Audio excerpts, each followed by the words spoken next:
Mientras recorres la vida, tú nunca solo estás. Contigo por el camino, Santa María va. Muy buenos días, amigos de Entre Nos. Caminando hacia Dios. Aquí estamos una vez más con ustedes, hoy lunes 17 de octubre del año 2022. Bueno, tenemos que confesarles algo. ¿Ah, sí le vas a decir? Sí, que el programa ya lo habíamos grabado. Sí. Nos había quedado bellísimo y cuando lo fuimos a editar, apenas salió el sonido de los primeros 10 minutos mientras estábamos nosotros hablando, preparando todo. Sí. Y después no salió, así que lo estamos volviendo a grabar. No sabe Perdonen si de pronto nos ven así un poquito como que... No, cansados a lo mejor, bueno. Sí, bueno, porque, no, sobre todo porque uno se frustra, pero va con el tema que vamos a hablar hoy. Oye, ¿verdad? Así es que bueno, comencemos con... Nos vamos a llenar de ánimo. Comencemos con quién es el santo o Mira, santa. vamos a ver, primero que nada, el santo que tenemos hoy, hay varios santos hoy. Durante la semana, perdón. Entre ellos estaba San Juan Pablo II y también estaba Santa Laura, que no la conocía, no sabía. Yo no la conozco. De hecho, yo decía, mira Laura. Tengo una prima que es Laura. Y entonces, claro, viendo todo aquello, yo decía, caramba, Pero ¿cuál fue la que escogiste? Eso quería decir que me escogí a Santa Irene de Tancor. Oh. Santa Irene de Tancor. Y bueno, sobre todo, vamos a ver, muchas veces es importante que uno busque la vida de los santos. Y les digo por qué. Cuando se está en sintonía con ellos, la verdad que los proyectos de nuestra vida adquieren así como un toque, un matiz nuevo y hasta inclusive hasta un encanto, podríamos decir. Un encanto nuevo. Sí, porque ellos no son seres lejanos, sino más bien muy cercanos, normalitos, comunes y corrientes. Y con su ejemplo, lleno de virtudes, nos animan cada día a proseguir nuestro camino por la conquista de la santidad, para que seamos santos, que al fin y al cabo es la mejor carta de identidad que podemos tener, o como una credencial para presentarse ante Dios. Y sobre todo, pues al final de nuestros tiempos, y que además ellos ya pasaron por todo lo que nosotros estamos pasando, ya pasaron su tiempo en la tierra, vivieron igual que nosotros, con todas las frustraciones. Y fueron seres de, como digo yo, así echando broma de huesito. Carne y hueso, de carne como nosotros. Sí. Entonces no es que eran unos seres especiales. Y nos dan el ejemplo para el modelo, ¿verdad? Son como el modelo a seguir. No, y además para llegar al cielo. Que para conocer a Dios, la verdad, la vida de los santos nos ayuda mucho porque ellos nos explican muy bien el evangelio de nuestro Señor. Las escrituras, porque fueron personas que ya lo hicieron. Y a uno le pasa de pronto que cuando los lees con frecuencia, bueno, nosotros además acostumbramos a escuchar todos los días el santo del día, que hay distintas podcasts, audios, videos, de todo. Sí. Ahorita estamos escuchando a una señora venezolana que siempre termina no sé cuánto, porque amaba mucho a Dios. Y con Dios siempre ganamos. Siempre ganamos. Pero lo cierto es que a veces uno está en la vida, le pasa alguna cosa y uno se acuerda de lo que escuchó o leyó del santo, como ¿te acuerdas que el otro día nos reíamos pues nos estábamos acordando del santo que comentamos que decía cuando la gente lo molestaba, decía, voy a rezar para que Dios te haga santo. Y entonces el otro día en el tráfico, así como que ahí vamos a aplicarlo, voy a rezar para que Dios te haga un santo. Pero es que además de eso también vemos que los santos, que además, como digo, una vida igual que con la de cualquier persona, en ellos vemos los ejemplos, son muy claros. Y algo que hasta recomendamos es que cuando estén, por ejemplo, en la mesa, comiendo, cenando, desayunando, lo que sea, con sus hijos, es muy bonito hablar de la vida de los santos. Sí. O sea, no es que van a hablar con detalles, pero sí de y a los niños les gustan esas historias. Les encanta la historia de los santos. Yo, del tiempo que llevo dando catecismo, siempre he hablado de los santos y a los niños les atrae muchísimo muchísimo. Y es muy bonito. Mira, y volviendo al tema del programa San de hoy, Irene. a Santa Irene, ajá. Santa Irene. ¿Qué nos dice de Santa Irene? Bueno, vamos a empezar con Santa Irene. Santa Irene, primero vamos a ver lo que significa etimológicamente su nombre. Y significa aquella que trae la paz. Y viene de la lengua griega. La historia de Santa Irene nos dice que fue una joven muy bella, preciosa y piadosa, muy piadosa, de muchos, diría, virtudes. Una persona llena de virtudes, piadosa, caritativa también. Sin ningún tipo de orgullo de los dones físicos que Dios le había concedido. O sea, que era muy bella, pero no era pretenciosa. No era ninguna persona pretenciosa, porque, bueno, cualquiera se hubiera dedicado a cualquier otra cosa. Pero bueno, lo cierto es que ella se dedicó a darle gracias a Dios por los dones que tenía también y a vivir sobre todo una intimidad muy, muy, muy estrecha, muy cerca a nuestro Señor Jesucristo. Luego, en ningún momento, que lo decíamos ahorita, le apetecía presentarse a un concurso así de como que hacer las misas. Las misas. Sí. Ajá. Sí. A estar ahí de pretenciosa. Bueno, en aquel tiempo, pues a lo mejor esa fiesta de sociedad. Exacto, en aquel tiempo no habían concursos de misas, pero seguramente las mujeres querían ser las más bellas de las... Porque además era una familia acomodada, una familia con dinero. Y luego ella se dedicó, pues más bien, a darle gracias a Dios por esos dones que Dios le había dado y esa cercanía con nuestro Señor. Y luego también su mejor cualidad, que tal vez se resaltaba más en ella, era la fuerza interior que ella tenía, que además, pues, si es esa que mueve además el Espíritu Santo de los corazones, pues, de las personas. Podríamos decir entonces que ella era bellísima por fuera, pero todavía era muchísimo más bella por dentro. Mucho más bella por dentro por ese don del Espíritu Santo exacto, acercarse a Dios. Luego, bueno, como he dicho, era una familia acomodada, que eso fue tal vez, bueno, siglos muy lejanos, fue en el siglo VII, en la región de Santarém, en Tancor, que más tarde se llamaría Portugal.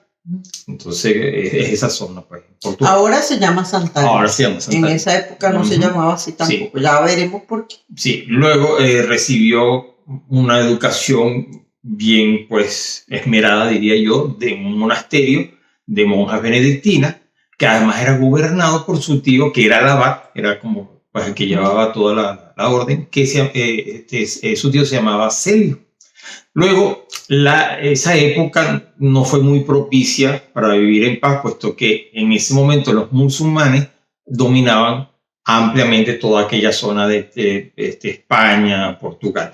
Sin embargo, hija de padres cristianos, recibió una buena educación en todo. O sea, fue una muy buena mujer. Luego hubo... Y la educaron en el monasterio. En el monasterio.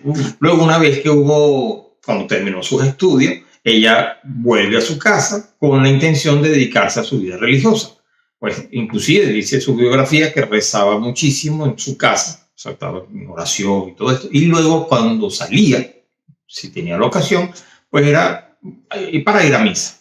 En aquel tiempo, la verdad, la gente no salía No había autobús, ni transporte público, ni carro. Entonces, sí. Si no tenías que salir, ¿para qué ibas a salir?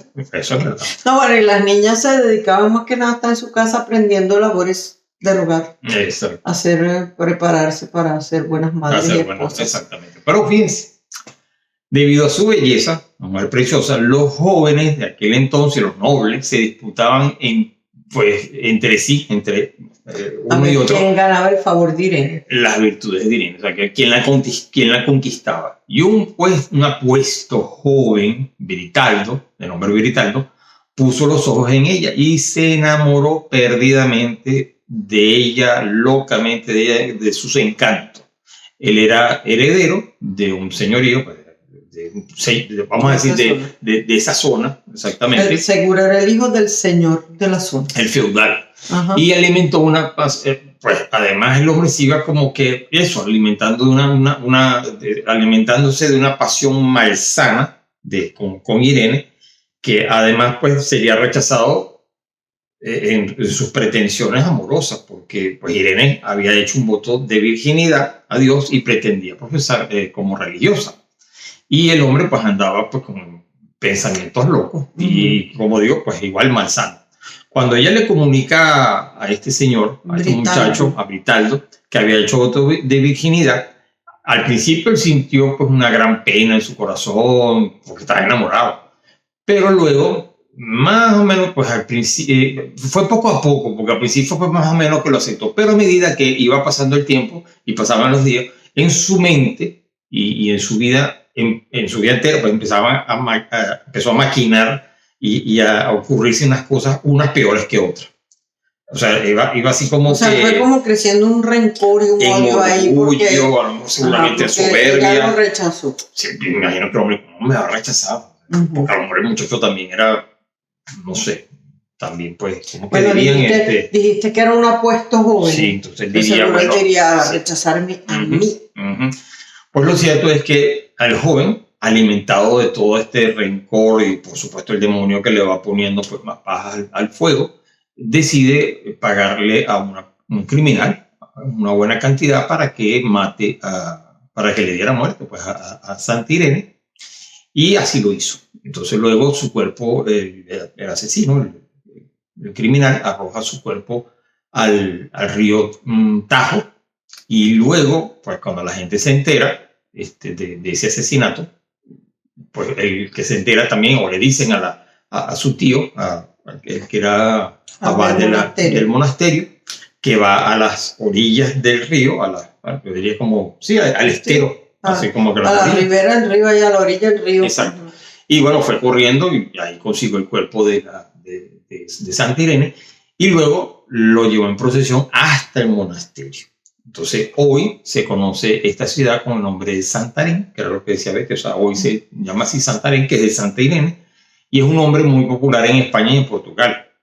Ella muere en el año 653 y bueno, muere mártir. Luego también sabemos que es bueno, porque Betty busca normalmente la oración. La oración, sí, yo estaba buscando la oración. Y entonces todas las oraciones para Santa Irene esta Santa Irene, me parecía que oración a Santa Irene para ¿cómo fue que te dije? Para los chismosos. Contra los chismes, sí. Para evitar los chismes.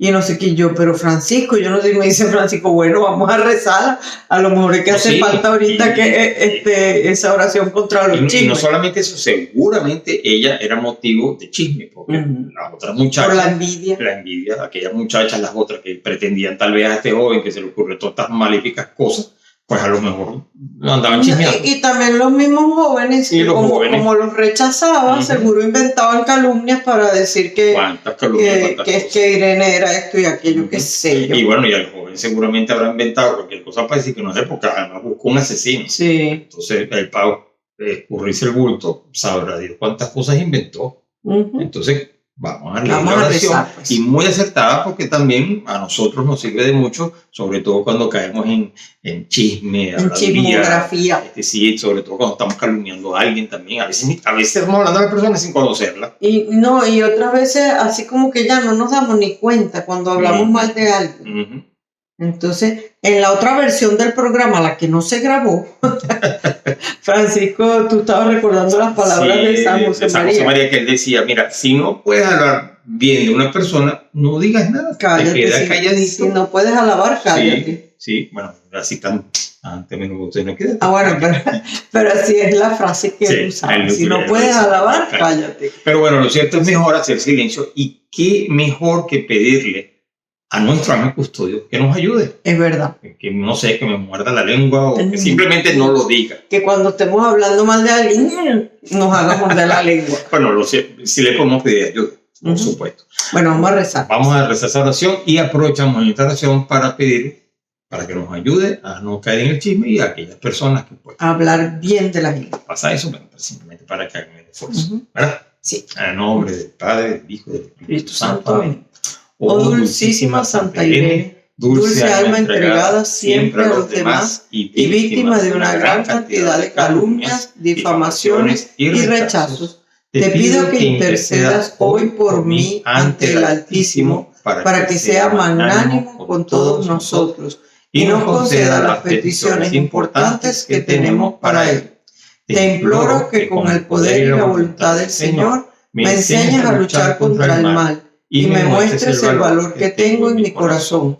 Aleja de una vez por todas el odio, la envidia, el mal y la maldad, que en este momento se apoderan de mí y de todo lo que ocurre en mi vida. Amén. Santa Irene de Tancor, ruega por nosotros. Bueno, vamos a pedir entonces a Santa Irene por esas intenciones. Sí, que nos aleje todo eso que queda dentro, el odio, la envidia. Y bueno, con esta Santa Irene nos vamos a la noticia, ¿sí, verdad? Del día. Ya regresamos. Sí. Ok. La noticia del día. Bueno, muy bien, aquí estamos de regreso y Betty, vamos a ver cuáles son las noticias. Mira, había muchas noticias, pero vamos a ver. Esta me gusta, una que escogió, esa la escogió Francisco. Que más de 100 presos recorrieron el Camino de Santiago. ¿Se acuerdan que una vez les hablamos del Camino de Santiago de Compostela en España? Sí. Cuando hicimos la biografía de Santiago Apóstol. Sí, Santiago Apóstol, sí. Incluso le pusimos las foticos de la película y del documental, todo eso. Bueno, ese camino lo hicieron más de 100 presos. Una oportunidad de redimirse y perdonarse. Un sorbo de paz y libertad. Así lo sintieron los 110 reclusos de 15 centros penitenciarios de España que pudieron completar una semana de recorrido en el Camino de Santiago, que finalizó el sábado con una Eucaristía en la Catedral de Santiago de Compostela. Imagínate una semana entera caminando. La iniciativa puesta en marcha por el Departamento de Pastoral Penitenciaria de la Conferencia Episcopal Española permitió a los presos divididos en 13 grupos recorrer las diferentes rutas hasta el Monte del Gozo. Yo supongo que como hay varias rutas, la ruta más cercana a la prisión donde estaban los reclusos, empezaban allí y al final se reunieron los 13 grupos en el Monte del Gozo y desde allí completaron juntos la peregrinación. Los internos iban acompañados por unos 100 funcionarios, capellanes y voluntarios. Fíjate qué bonito. Fue un tiempo que tuvieron de libertad en una peregrinación bellísima. ¿Verdad? Que iban a pie, o sea, si hubieran podido escapar, pero no lo hicieron. Sí, no, eso fue muy bonito. Bueno, el secretario general de Instituciones Penitenciarias explicó que esta actividad permitió a muchas personas vivir una experiencia espiritual, asumir un reto físico y conocer gente además. Pero subrayó especialmente que les permitía ser libres y responsables. Gracias a vuestra libertad y a vuestra responsabilidad.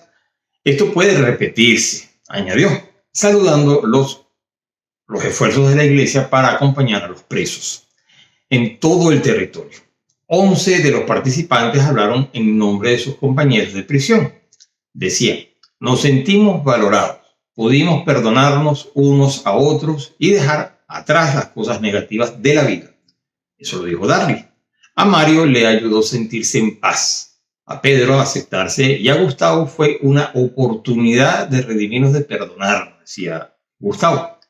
Jorge, otro de los reclusos, decía, se expresó con entusiasmo y dijo, es un trofeo que nunca olvidaré, un premio por el que estamos agradecidos. Y fíjense qué bonitos los comentarios de los presos. Yo sobre todo pienso que están presos, salir y irse una semana a caminar.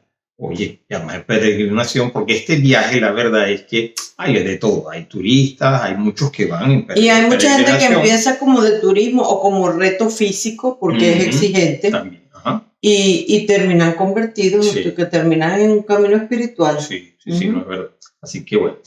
Bueno, otra noticia que tenemos, que nos llamó la atención también, es que hace 20 años San Juan Pablo II publicó una bella carta sobre el rosario, que además vamos a hablar más adelante sobre eso como le prometimos. El 16 de octubre del 2002, el Papa San Juan Pablo II escribió una bella carta apostólica donde explica a los católicos el sentido y profundo significado de la oración del Santo Rosario.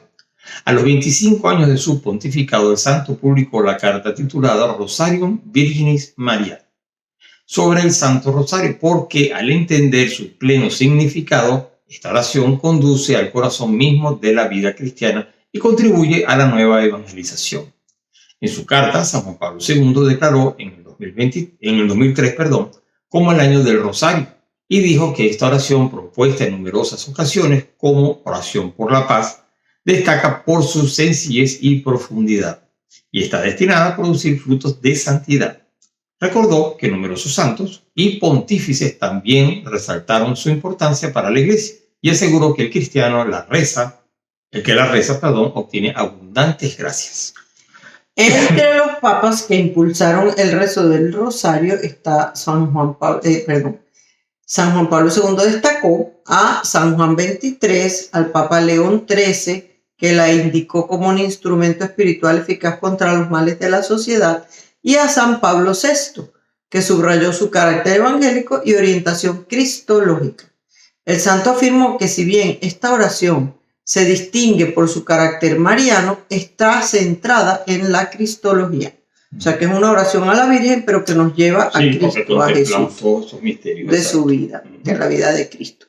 Explicó que al rezarla se aprende de María a contemplar la belleza del rostro de Cristo y a experimentar la profundidad de su amor. Recordó que 2 semanas después de ser elegido Papa, el 29 de octubre de 1978, exclamó: «El rosario es mi oración predilecta, plegaria maravillosa». Con el trasfondo de las Ave Marías pasan ante los ojos del alma los episodios principales de la vida de Jesucristo. Y destacó que sus misterios nos ponen en comunión vital con Jesús a través, podríamos decir, del corazón de su madre. El Santo Padre también alentó a promover el rezo del rosario en las familias como una ayuda eficaz para contrastar los efectos desoladores de la crisis actual, que la familia está amenazada cada vez más por fuerzas disgregadoras, tanto de índole ideológica como práctica. Entonces, si queremos mantener a la familia unida, piadosa, en armonía y en paz, recemos el rosario. Y sobre todo también que vemos cosas que van pasando. De hecho, teníamos entre las noticias, o yo vi entre las noticias, una que es motivo de escándalo, pero sobre todo para que cuando recemos el rosario pidamos y se pida por ellos. Es, por ejemplo, en la diócesis de Stuttgart, en Alemania, el obispo aprobó que los laicos bauticen, y luego también se hablaba de que también podrían administrar, si se puede decir, la unción de los enfermos e incluso también los matrimonios. Pero ese obispo, con el perdón, está completamente equivocado. Es un disparate. Ni los diáconos pueden administrar la unción de los enfermos. Exacto. O sea, no están consagrados. No están ordenados. No están ordenados, exactamente. No están consagrados, pero no están ordenados. No. Los diáconos están ordenados, pero están ordenados para unos oficios. Y los sacramentos de la unción de los enfermos no están entre esos. No están entre esos. Ellos pueden casar, por ejemplo. Pueden bautizar. Pero y en caso de emergencia, mucha emergencia, cualquier persona puede bautizar. Eso lo sabemos. Bueno, de hecho, la noticia a lo mejor resaltaba también un poco que en esa zona no hay sacerdote, y a lo mejor decía, bueno, por falta de sacerdote, aunque igual. Ponte tú que yo podría decir que yo compraría la parte del bautismo, como diciendo pero mira, Betty, si fuera un sitio lejano, sí, en una selva, una selva, un sitio donde no llega el sacerdote. Pero por decirte que efectivamente, teológicamente, el ministro del bautismo no tiene que ser necesariamente una persona ordenada, un clérigo. Puede ser cualquier persona, o sea, en caso de emergencia cualquiera bautiza.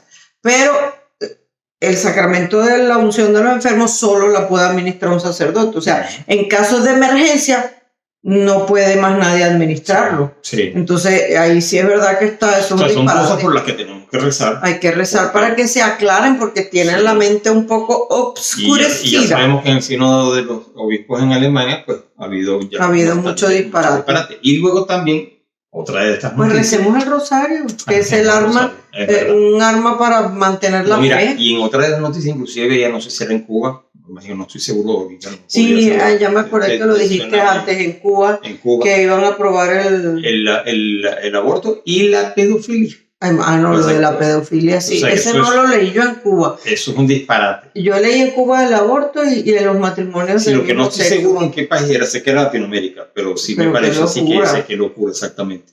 Entonces hay que Pero hay que pensar mucho. proteger a los niños. Sí. Dios mío. O sea, Y con todo una vez lo este, hablamos, ¿te acuerdas? aquí en este país, todo ese movimiento que hay entre los maestros de enseñarle a los niños todas las ideologías transgénero y todo, es un movimiento en realidad de pedófilos. Ujú. Porque ¿qué razón puedes tener tú para perturbar la inocencia de un niño Ujú. con cosas de sexo, sexualidad y no sé qué, y además aberraciones y de todo, si no es porque lo quieres cambiar su mente para aprovecharte después del niño? O sea, Y más, como dice el Evangelio, más le vale a esa persona no haber nacido. sí, señor. porque- Así que de verdad pongan cuidado en las escuelas Sí, con sus niños. sí. Hoy lo dijo el diácono Víctor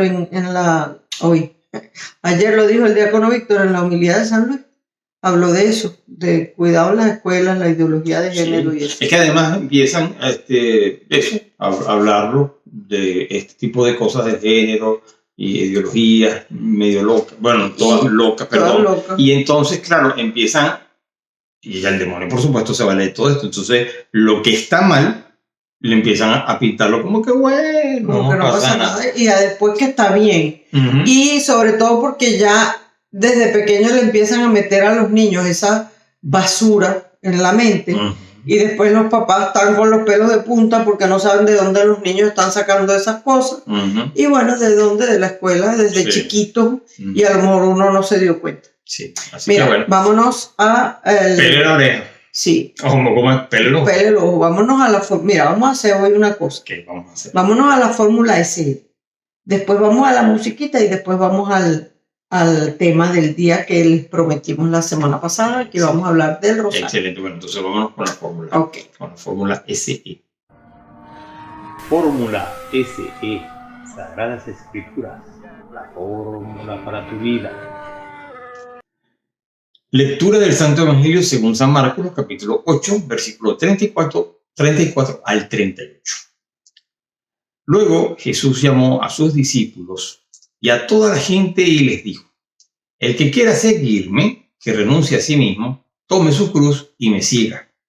Pues el que quiera asegurar su vida la perderá, y el que sacrifique su vida por mí y por el Evangelio la salvará. ¿De qué le sirve a uno si ha ganado el mundo entero, pero se ha destruido a sí mismo? ¿Qué podría dar para rescatarse a sí mismo? Yo les aseguro, si alguno se avergüenza de mí y de mis palabras en medio de esta generación adúltera y pecadora, también el Hijo del Hombre se avergonzará de él cuando venga con gloria de su Padre, rodeado de sus santos ángeles. Palabra del Señor. Gloria a ti, Señor Jesús. Mira, este evangelio es cortico, pero tiene Pero es de todo. denso, es profundo. Tiene Yo decía en nuestra conversa anterior, decía que es verdad que esas palabras de finales que dice que el que se avergüenza de mí Ujú. en medio de esta generación adúltera y pecadora, también el Hijo del Hombre se avergonzará de él. Sí. Entonces Oye, fíjate, deberíamos ponerlas en grandote y tenerlas siempre enfrente así, Ujú. porque a veces de verdad, Ujú. para que no nos digan esto, para que no nos llamen tal cosa, para que no se burlen de nosotros, Ujú. pues nos Oye, avergonzamos de Jesús. Y fíjate que empezando el Evangelio dice con mucha claridad que se avergüence de mí. No, perdón, Eso es al final. eso es del al final. Evangelio. Al principio es: el que quiera seguirme, que renuncie a sí mismo, tome su cruz y me siga. Esto es bien.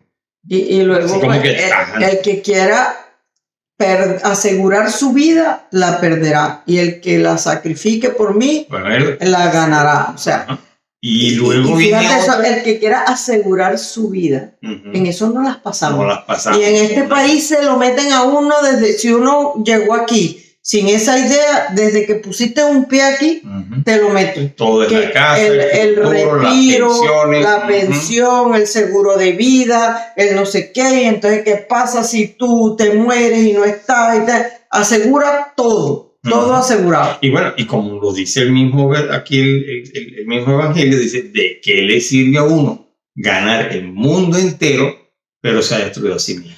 Fíjate que son varias Sí, cositas y el ganar el mundo entero es a veces los likes en Facebook o en Instagram o no sé qué. Sí. Que entonces por ganar likes hacemos cosas y decimos cosas que es avergonzarse de Jesús. Sí. a O veces. bueno, o esa avaricia, esa locura de tener. Entonces, claro, al final se destruye uno a sí mismo Ujú. en atesorar cosas que además no nos sirven Que de se nada. quedan aquí. Debemos más bien es luchar y atesorar en el cielo. O sea, nuestra Exacto. cuenta bancaria tiene que estar en el cielo. ¿Cómo? Con actos de caridad y de amor y además Y de servicio. obra y de servicio, exactamente. Mira, Bueno, vamos a ver qué más nos puede volviendo decir? así al comentario de este evangelio. Ujú. Bueno, hemos estado comentando desde que lo leímos, pero Tú dices ahorita cuando... Sí. ok. pero recordamos que la semana pasada hablábamos de la confesión de Pedro. Ujú. Entonces, después de esa confesión de Pedro, como que cambia un poquito el horizonte del evangelio. Ujú. Y entonces Jesús empieza como a enfocarse con mayor intensidad, a dedicarse a formar a los discípulos, pero o sea, como mostrándoles la necesidad de su pasión para poder entrar en la gloria. Ujú. O sea, porque acuérdense que Pedro le dijo, tú eres el Mesías, todo, y ya eso no te lo ha dicho la carne ni la sangre, sino mi Padre. Pero acto seguido, Jesús habla de la pasión y Pedro le dice, no, a ti no te puede pasar nada de eso. Y el Señor le dice, apártate de mí, Satanás. Ujú. O sea que entonces a partir de ahí, él empieza a hablar cada vez más de su pasión. Y hace 3 anuncios de la pasión. O sea, acabamos de escuchar el primero. Después en los capítulos siguientes que vamos a ir leyendo, vamos a ver los otros. Pero entonces esos anuncios de la pasión son como el corito de fondo, como el estribillo en esta parte que viene ahora del Evangelio. Y junto a eso, pues todo el relato está lleno de todas las enseñanzas de Jesús acerca de las virtudes, las actitudes que deben presidir o reinar en la vida de los discípulos, y principalmente pues la oración, la humildad, la pobreza, Ujú. todas esas cosas que estábamos hablando de Santiago. Exacto.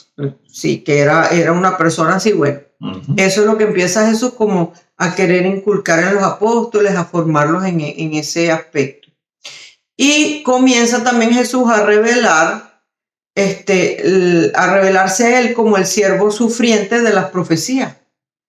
Y entonces, bueno, ahí vemos que el Jesús nos dice que ese camino de la cruz que él aceptó y recorrió, y lo aceptó porque quiso, no fue para...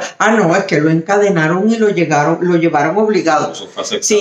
Sí, lo encadenaron y lo llevaron, pero porque él se dejó. Ujú. Fíjate que en el Huerto de los Olivos le dicen, a quien buscan, a Jesús Nazareno, soy yo. Ujú. Me buscan a mí, dejen a aquellos libres. Exacto. O sea, él se entregó, él hubiera podido salir corriendo y no me encuentran más nunca. Exacto. Pero no, él se entregó libremente. ¿Te imaginas corriendo? Eso me dio risa porque sale corriendo. No lo encuentra más nunca. Más nunca. Siendo nuestro Señor, sale espitado. Espitado. No lo hubieran encontrado. Pero bueno, él lo aceptó libremente. Y entonces nos muestra que ese es el camino que cada uno de nosotros, cristianos, seguidores suyos, tenemos que recorrer.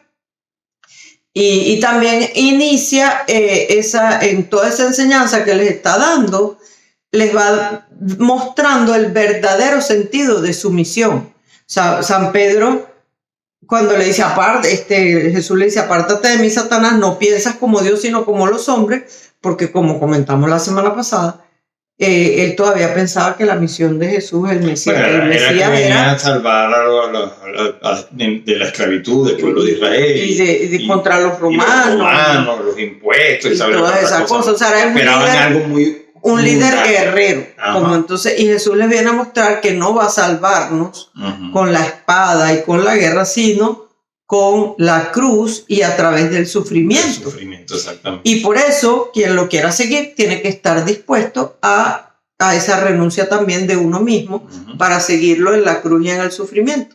Por eso es, toma tu cruz y sigue. Ujú. Y entonces, bueno, ese diálogo con Pedro nos muestra como esa paradoja cristiana. O sea, a Pedro le cuesta entender que la cruz sea un triunfo. O sea, que el triunfo de Jesús vaya a ser a través de la cruz. Ujú. Y por eso Jesús abiertamente lo reprende. O sea, porque eso es un modo mundano de ver las cosas y no es compatible con el plan de Dios. Ujú.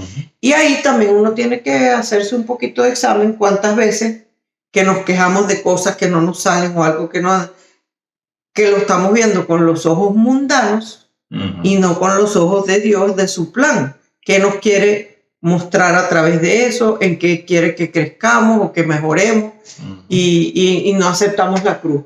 ¿Por qué, Dios mío, me mandas esto a mí? Bueno, ese es el cuento Porque tienes que tomar la cruz y seguirme. ese es el cuento de aquel que dice, ay, no, esta cruz está muy pesada. Sí, muy esta pesada. cruz no Tengo que puedo cambiar". con ella. Permíteme cambiarla, Señor. Y entonces cuando sale con su cruz le pesaba más que la anterior. Sí. No, esta pesa mucho. No, Y empezó a ir de cruz en cruz en cruz. Y al final sale con la misma. Ay, esta me acomoda perfecto. Esta era la misma que había. Eso era como Bueno, unos dibujitos. No, y en ese mismo dibujito, a mí hay una parte que me gusta que igual toma una cruz y cuando llega a un abismo, que hay que tener que pasar al otro lado, la cruz que llevaba no le daba. Entonces tiene que regresar hasta que consigue la propia, la que da de un sitio a otro, era su cruz. O sea, que le sirve como de puente. De puente. Y era la suya. O sea, que Dios no nos va a poner nada. O sea, la cruz está hecha a la medida de cada uno. De cada uno, exactamente. Y lo que nos toca es lo que además Dios sabe perfectamente que podemos llevar, soportar. Y que nos hace falta. Y que nos hace falta. Que nos va a llevar al cielo. Y nosotros también, o sea, como estamos hablando que muchas veces nos quedamos con esa visión como empequeñecida o reducida del sufrimiento y de la cruz, voy a leer unas palabras en el librito ese que se llama Vía Crucis de San José María Escrivá. Uno de los puntos dice esto: hay en el ambiente una especie de miedo a la cruz del Señor, eso es verdad. La gente le tiene terror a sufrir. Y es que han empezado a llamar cruces a todas las cosas desagradables que suceden en la vida y no saben llevarlas con sentido de hijos de Dios, con visión sobrenatural. En la pasión, la cruz dejó de ser símbolo de castigo para convertirse en señal de victoria. La cruz es el emblema del Redentor. Allí está nuestra salud, nuestra vida y nuestra resurrección. Exacto, que la cruz no la podemos ver como eso, como... Y es verdad que uno tiene la mala costumbre de llamar cruces a todo lo malo. Ay, qué cruz con este hijo. Ay, qué cruz con este trabajo. Ay, qué... ¿Sabes qué? Están exponiendo en España una imagen bueno, lo sacaron de la Sábana Santa. Y la verdad que se dedicó a hacer eso es maravilloso. Tridimensional. Y entonces, si pueden buscar y ver, está fabuloso, porque además es la imagen de nuestro Señor, lo que tenemos de él. Y se ve como le reprodujeron todos los golpes que están marcados en la sábana. Sí, pero además las personas que hicieron el estudio y quienes se dedicaron a esto, que por mucho tiempo, pues ciertamente a nuestro Señor ya no lo podemos pintar de otra manera, sino la que está allí, porque eso es su rostro. Entonces hicieron varias como...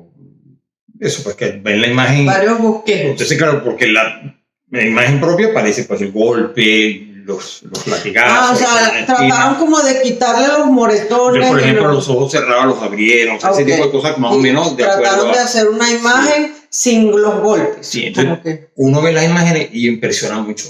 Sí. Sí. Uy, la voy a buscar. Yo he visto la imagen hecha de la Sábana Santa, no, pero no he visto la recompuesta. Me llamó la atención porque ahora cuadro que veo de nuestro Señor o imagen, tú le dices, no es así. Bueno, no, pero me ha pasado que a veces veo algunas y digo, oye, mira, igual a la Sábana Santa sabrá yo que lo pintó. Tú sabes que no se sabe. La imagen primera que pintaron por la descripción de Santa Faustina encaja perfecto con la imagen de la Sábana Santa. Bueno, fíjate. Bueno, lo que quería decir era que un comentario que hizo una persona que decía, no, que ya está bueno el moro, que ya Jesús vive. Por supuesto, ya está en su gloria y vive, pero no es moro. O sea, nuestro Señor sufrió en la cruz y gracias a que... Es amor. Y todos esos latigazos, todo ese sufrimiento que tuvo fue por amor a nosotros. Y bueno, qué mejor que cada vez que nosotros tengamos contradicciones y cosas, bueno, lo acompañamos precisamente unirnos a él al dolor. Exactamente. Me hace gracia. Aquí adelante tenemos un crucifijo que está para restaurar. Entonces cada vez que estoy hablando de Jesús y la cruz, yo hago así, como si ustedes lo pudieran ver. Pero bueno, cuando lo restauremos se lo mostramos. Ajá, muéstralo, a ver, pues. Mira, aquí viene a mostrarlo. Uy, pero es pesado, cuidado. Bien, miren esta belleza de imagen. Por lo menos nos ponemos un pedacito. Sí. ¿verdad? Pero es que todo esto estaba roto, se había vuelto pedacitico. Sí. Entonces un amigo lo restauró así como hacía y ahora nos toca Ujú. hacerle todo el trabajo artístico de la pintura. Qué bien. Entonces, claro, estamos hablando de Jesús, la cruz tal, y yo miro para allá. Estarían nuestros escuchas aquí preguntándose qué tanto mirarán para allá. Que miran tanto. Mira, algo que les iba a decir, Ajá. que en este pasaje del Evangelio, yo me imagino que cuando Jesús le está diciendo todas esas cosas a los discípulos, ellos debieron estremecerse, o sea, así como que, ¿de qué nos está hablando? Ujú. O sea, porque cargue su cruz. Para nosotros ahorita la cruz es algo conocido, hasta natural. Sí. Uno ya piensa en la cruz sin terror, sin Oye, nada. y nos persignamos. Pero en la época de Jesús, la cruz era para los criminales más horribles Ujú. y para la gente más despreciable. Ujú. Entonces que te digan, sin que él hubiera muerto en la cruz todavía, ¿ves? Sin que él hubiera muerto en la cruz todavía, que te dijera, carga tu cruz y sígueme, Ajá. eso debía ser así como que ¿de qué está hablando? Ujú. Entonces, eran estremecedoras, pero es que no, ya Jesús nos iba mostrando la medida de lo que Él exige para que le sigamos. O sea, que no podemos seguir a Jesús con un entusiasmo pasajero porque hice un retiro y salí conmovida y reconfortada y no sé, transformada. Entonces, eso es buenísimo, pero eso tiene que seguir en el tiempo. Ujú. No puede ser que después me llamen, mira, que nos vamos a reunir otra vez para continuar la formación. Ay, no, qué flojera ya. Sí. No sirvió para nada el retiro. Ujú. O que, no sé, que bueno, me voy a dedicar por un mes a hacer algo, no. Sino que eso implica la renuncia de uno mismo y de verdad cada uno cargar con su cruz y ver eso que tú decías antes de, no sé en qué momento lo mencionaste, de obras de caridad, de amor y de servicio por los demás, por los santos, Ujú. para encontrarnos en el cielo. Bueno, eso es lo que hay que hacer. Exacto. Y la meta al final que el Señor quiere para cada uno de nosotros es la bienaventuranza eterna. O sea, es eso, encontrarnos en el cielo y que ahí hagamos una buena pachanga. Entonces, claro, todo lo que nos va pasando aquí en esta vida transitoria, terrena, que es un ratico comparado con la eternidad, tenemos que verlo a la luz de esa meta que Jesús nos pone de llegar al cielo. Ujú. Entonces aquí, ya para terminar esta parte, voy a leer unas palabras de Cesareo de Arles, que no sé quién es, pero que Francisco algún día nos va a investigar. Un santo. Un santo, pero no sé, no lo conozco. Vamos a buscarlo. Pero encontré estas palabras que de él muy bonitas. Ujú. Hay que amar al mundo, pero hay que anteponer al mundo a su creador. El mundo es bello, pero más hermoso es quien hizo el mundo. El mundo es suave y deleitable, pero mucho más deleitable es quien hizo el mundo. Por eso, hermanos amadísimos, trabajemos cuanto podamos para que ese amor al mundo no nos agobie, para que no pretendamos amar más a la criatura que a su creador. Dios nos ha dado las cosas terrenas para que le amemos a Él con todo el corazón, con toda el alma. Lo mismo que nosotros amamos más a aquellos que parecen amarnos más a nosotros mismos que a nuestras cosas, así también hay que reconocer que Dios ama más a aquellos que estiman más la vida eterna que los dones terrenos. Ujú. Y, Muy bonito. Bueno, como decías tú, esto es una... Bueno, Santa Teresa era la que lo decía, que era una mala noche. Bueno, a mí Una mala noche es una mala posada. es una mala No, cosa. bueno, ya lo decía como porque hay hoteles o posadas que son buenísimas y tú estás ahí y lo Y disfrutas, la pasaron. pero más bien es una que no es tan buena. Sí, Entonces, porque lo bueno viene después. sí. Y bueno, con esto de que amar al mundo, pero más hay que amar al creador. Mucho cuidado con eso. Ahorita es todo este movimiento green de la ecología, lo han convertido como en una especie de religión, un culto. Es muy bueno amar la ecología, la tierra, la creación, porque es la creación de Dios. Sí. Pero hay que recordar que antes que todo eso está el ser humano, que es imagen de Dios, y por supuestísimo, antes todavía, Dios. Bueno, y ojo con eso de que la gente lo dicen muchísimo.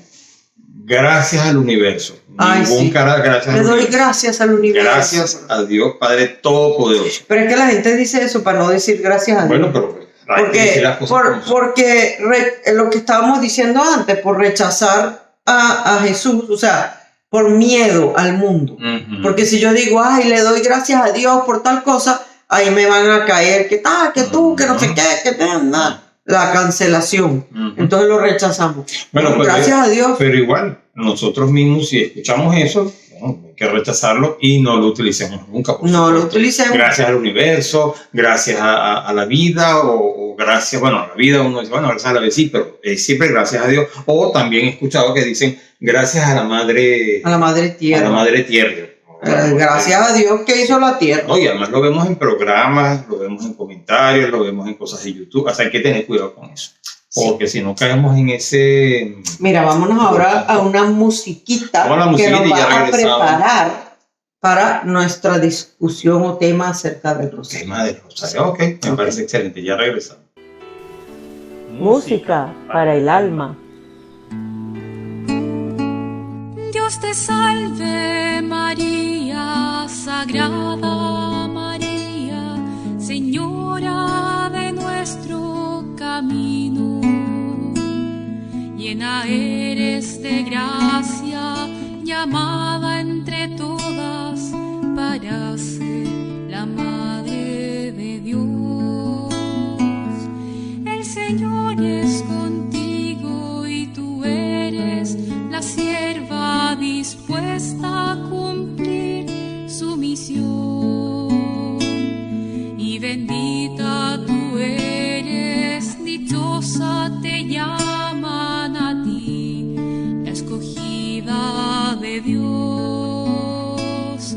Y bendito es el fruto que crece en tu vientre, el Mesías del pueblo de Dios, al que tanto esperamos que nazca y que sea nuestro Rey.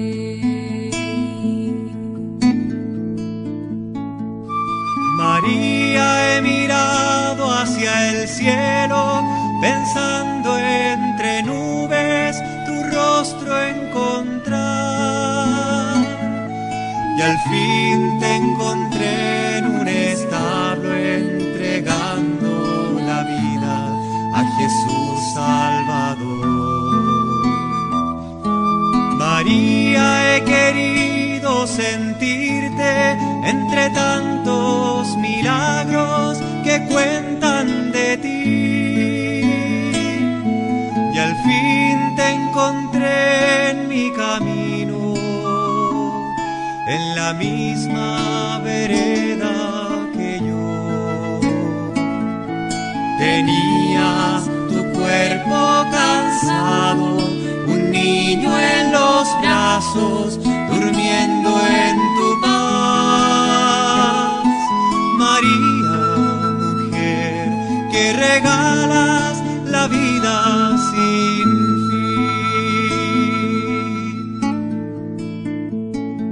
Tú eres Santa María, eres nuestra Señora, porque haces tan nuestro al Señor.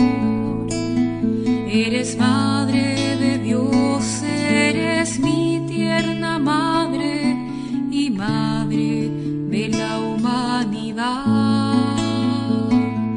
Te pedimos que ruegues por todos nosotros, heridos por tanto pecar, desde hoy hasta el día final de este peregrinar.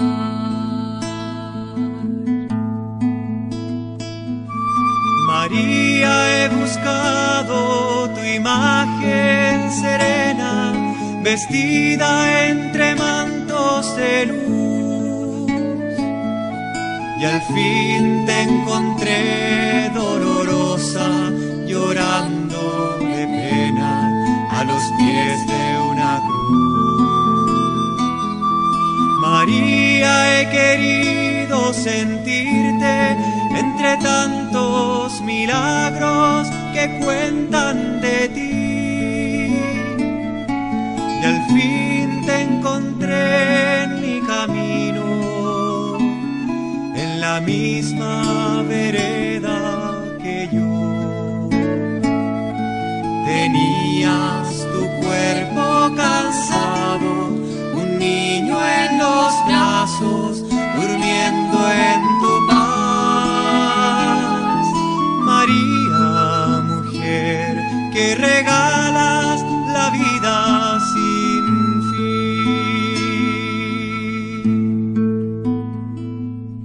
Dios te salve María, Sagrada María, Señora de nuestro camino. Bueno, amigos, aquí estamos para explicar lo prometido. Para darle un poquito como de la historia, ¿verdad? Lo prometido es deuda. Bueno, Un poquito primero de la historia del rosario. la historia del rosario. Primero ver que en la antigüedad, hace mucho tiempo, los romanos y los griegos solían coronar con rosas, bien bonitas todas, a las estatuas que representaban a sus dioses, como además un símbolo de ofrecimiento de sus corazones. La palabra rosario significa corona de rosas. Entonces, claro, por esa tradición que en la corona de rosas que le ponían a los dioses significaba como la entrega de su corazón, pues las mujeres cristianas de los primeros siglos, cuando eran llevadas al martirio en la persecución pues, de los romanos, cuando iban marchando al Coliseo para la muerte, se vestían con sus ropas más vistosas, más bonitas, y se adornaban las cabezas con coronas de rosas como símbolo de la alegría con la que iban a la muerte, pero sobre todo de la entrega de su corazón a Dios con quien se iban a encontrar. Y por eso iban alegres. Entonces por la noche, así escondiditos, después que ya habían muerto las jóvenes, los cristianos recogían todas esas coronas y por cada rosa recitaban una oración o sobre todo un salmo por el eterno descanso de esos mártires. Exacto. Y bueno, por esta razón la iglesia recomendó entonces rezar el rosario. O sea, esa corona de rosas. Esa corona de rosas. El cual consistía, fíjense, en recitar 150 salmos del rey David, de San David. Pues era una considerada una oración sumamente agradable a Dios y además de, yo diría, innumerables gracias que proporcionaba, porque además son bellísimos, y gracias para aquellos que la rezaran. Pero bueno, sin embargo, esta recomendación solo la seguían personas que eran cultas, que eran personas letradas, que sabían leer. Porque la mayoría de los cristianos no sabían leer. Entonces, o sea, casi nadie en esa época sabía leer. Por esto la iglesia sugirió a aquellos que no supieran leer, que eran muchos, que suplantaran esos 150 salmos por 150 Ave María, además dividida en 15 decenas. Y a esto se le llamó Rosario Corto. Y luego se le llamó el Salterio de la Virgen. Claro, un salterio es la oración, el rezo de los salmos. Entonces, pero como no eran de los salmos, sino de la Virgen, decían el Salterio de la Virgen. La fiesta de... no, espérate, pero aquí me faltó una cosa. ¿Qué cosa? Que nos faltó que un día, cuenta también la historia, que la Virgen se le apareció a Santo Domingo de Guzmán, por ahí por los años 1200. Bueno, él vivió entre los 1100 finales y los 1000, se murió en el 1221, me parece.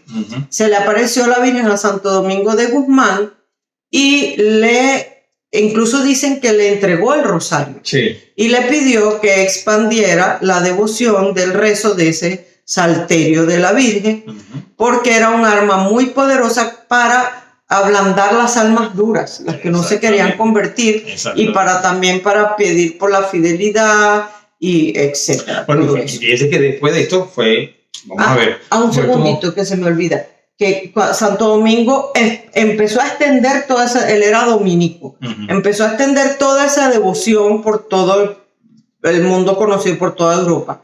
Pero después que él se murió, la oración siguió por un tiempo y luego de 100 años como que desvaneció. Eso te iba a comentar, que empezó como que a disminuir un poco, como que a bajar esa costumbre que había de rezar ese rosario. Y fíjense, eso fue después de la muerte de Santo Domingo Guzmán. Entonces pasó que no me acuerdo el nombre, pero sé que era Alan Roche, él también dominico, se le aparece, años más tarde, se le aparece Nuestro Señor, la Santísima Virgen María y Santo Domingo Guzmán, y le dicen, porque fíjense lo que había pasado, había una gran peste, lo que llamaban la peste negra, y entonces, bueno... Eso ya era como en 1400. Sí, y ahí la gente estaba muriendo, entonces, estas personas, bueno, Nuestro Señor, nuestra Santísima Madre y Santo Domingo Sabio, le dicen, bueno, que te recen el Perdón, rosario. Santo Domingo de Guzmán. Perdón, de Guzmán, ay Dios mío, que me perdone. Bueno, que comience nuevamente el rezo del Santo Rosario y así lo hace. Y además parece ser que en ese momento, porque Santo Domingo extendió su oración Ujú, y fue aprobada por la iglesia y la iglesia empezó a recomendarla que se rezara. ujú, Y además dice que la historia que la gente empezó a cambiar, empezó a Sí. notarse ujú. el cambio, pero después se desvaneció la devoción. Y entonces con el padre Alan Roche, Alan Roche. que se le apareció Santo Domingo, entonces como que le dieron el rosario en la forma que conocemos hoy. Exactamente. O sea, que tal es cual como lo la rezamos hoy. contemplación de los misterios, de cada misterio, como sea una oración cristológica, Sí. que contempla la vida de nuestro Señor Jesucristo en cada uno de los misterios, acompañado Y además es por la Ave bíblica, María, el porque Padre Nuestro, Es el Credo. completamente bíblica porque el Ave María es totalmente sacado de la Biblia, Ujú. o sea, del el anuncio de Gabriel y luego del ángel Gabriel y luego del Magnificat y las palabras de Isabel. Y la segunda parte del Ave María pues fue agregada después, pero es simplemente pidiéndole que interceda por nosotros. Sí. Y bueno, y el Padre Nuestro pues lo enseñó Jesús. O sea que- exactamente. pero bueno, lo que venía después, que lo iba a comentar antes de decirlo de Santo Domingo, pero es que eso sucedió después, es que luego la fiesta del Santo Rosario que celebramos el pasado 7 de octubre fue establecida por el Papa San Pío V en el aniversario de la victoria de la batalla naval, o sea, fue una batalla en el mar que ganó la flota católica sobre el Islam, sobre una flota turca que además era no sé cuántas veces más grande. Bueno, era O sea, una batalla perdida. Como decir que tuvieran 3 barquitos los cristianos y los otros tenían 45 barcos. O sea, era No, era algo por perdido. por perdido. Ujú. Pero era muy importante porque si los musulmanes hubieran ganado, pues toda Europa sería musulmana ahorita. Ujú. Entonces, esa batalla fue un 7 de octubre de 1571. Y el Papa, San Pío V, le había pedido a toda la cristiandad en Europa que por favor rezaran el rosario ese día por los que iban a luchar en esa batalla. Ujú. Pues, ¿qué creen? Que los cristianos ganaron y la derrota de los enemigos de la iglesia y de la civilización se debió a la asistencia especial de nuestra Santísima Madre. Ujú. Entonces, como el rosario fue recitado en todos los países de Europa por ese éxito de las fuerzas cristianas, y la victoria fue atribuida a nuestra Madre, entonces el Papa la nombró auxilio de los cristianos y incluyó en las letanías esa ejaculatoria. Bueno, fíjense, el rosario además de eso ha sido pues, una gran arma contra las herejías, la infidelidad, pero también es la principal salvaguarda Uh-huh. para la paz y la santidad de la familia. Por eso es que es tan bueno rezarlo en familia, Uh-huh. y familia que reza unida, unida Permanece. permanece unida. Y además también hay que tomar en cuenta y resaltar que todos los papas recientes han recordado a los fieles la importancia de esta oración mariana. Lo vemos del Papa San Juan Pablo II, el Papa mismo El Papa Benedicto, el Papa XVI, el Papa Francisco. Francisco. De hecho, el Papa Francisco se une muchísimo a todos estos rosarios que hay hoy en día. Tú me comentaste que en estos días Sí. iba a rezar el rosario Bueno, con... de hecho, en esta semana sé que son 2 millones de niños que van a Mañana, creo. creo que es mañana, que van a rezar el rosario y el Papa se une a esta oración. La semana Qué pasada bueno. veíamos que los hombres se reunían una vez más a rezar el rosario, son millones y el Papa nuevamente está ahí con ellos. O sea que los papas todos han siempre rezado muchísimo. Y recordado la importancia del rosario. Y todos los millones de católicos de todo el mundo rezan el rosario con fe y devoción. Entonces, Todos los días. todos los días. Entonces, acostumbrarnos a rezar rosario. Y la Virgen de Fátima le dijo a los pastorcitos que rezaran el rosario y que la guerra iba a terminar. Ujú. Entonces, bueno, ahorita tenemos que rezar muchos rosarios por todas esas guerras que andan por todos lados. Así que si no reza rosario, empiece a rezar. Empieza a rezar. Y sobre todo ahora que estamos en este mes de octubre, que es el mes Mire, del rosario, yo creo que ya nos pasamos por un rato Pasamos. largo, sí. Así Pasamos, que ¿no? con esto y un bizcocho. nos vemos aquí en 8. Exacto. Bueno, amigos, que pasen una feliz semana. Y que Dios los bendiga. Y que Dios los bendiga. Bye. Bye. mientras recorres la vida, tú nunca solo estás.